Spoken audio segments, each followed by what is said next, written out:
ಮಾಡಂಗಿಲ್ಲ ಸಿಟ್ಟು ಬರ್ಲ ಏನ್ ಮಾಡೋದೆ ನೋಡ್ರಿ. ಒಮ್ಮೆ ನಮ್ಮ ಸಿಂಗಲ್ಗಳೇ ಹೊಲ್ದಾಗ ಹೋಗೋದು ಬಿಟ್ಟಿ ಅಂದ್ರ ಸರಿಕಿ ಮಡಿಚ್ಕೊಂಡು ಅಲ್ಲೇ ಬಿದ್ದ ಬೀಜ ಹಾಕಿ ಯೋತ್ರ ಮಾಡಿ ಅದು ಹೊಲ್ದವ್ರು ಅನ್ಬೇಕ್ರಿ. ಯಾ ಮಾಮನ ಕೈಯ ಕೊಟ್ಟಾರು ಹೊಲ ಇದನ್ನ ಅಂತೇಳಿ ಹಂಗ ಬೇಯಿಸ್ಬಿಟ್ರ ನೋಡ್ರಿ. 100 ಫಿಕ್ಸ್ ನೋಡ್ರಿ. ಮತ್ತೆ 100% ಗ್ಯಾರಂಟಿಯ.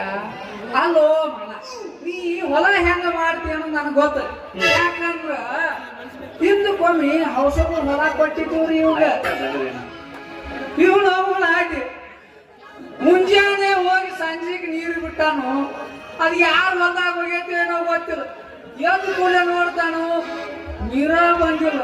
ಅಲ್ಲೋ ನಿಮ್ಮಂತವ್ರಿಗೆ ಹೊಲ ಕೊಟ್ರೆ ಹೆಂಗ ತಮಾಲ ಇದೆಲ್ಲ ಬರೋಬರ್ನ ಐತಿ. ಯಾವ ಹೊಲಕ್ಕೆ ನೀರು ಯಾಕ ನೀಗಾಗಿಲ್ಲ ಅಲ್ಲ ಹೋಗೋ ಕಾವಲೆ ನೀರು ಹೋಗಿತ್ತು. ನನಗೂ 10 ನಿಂತು ಬಂದು ಮಕ್ಕೊಂಡ್ಬಿಟ್ಟಿದ್ವಿ. ಆ ಮಕ್ಕಳದವ್ರು 1.5 ಎಕರೆ ಹೊಲ ಹಾಕ್ಬಿಟ್ಟಿದ್ದ. ಹೌದಲ್ಲ ಹಿಂಗೆ ಮಾಡಿ ಹೊಲ ಹೆಂಗ ಮಾಡ್ತದೆ ತಮ್ಮ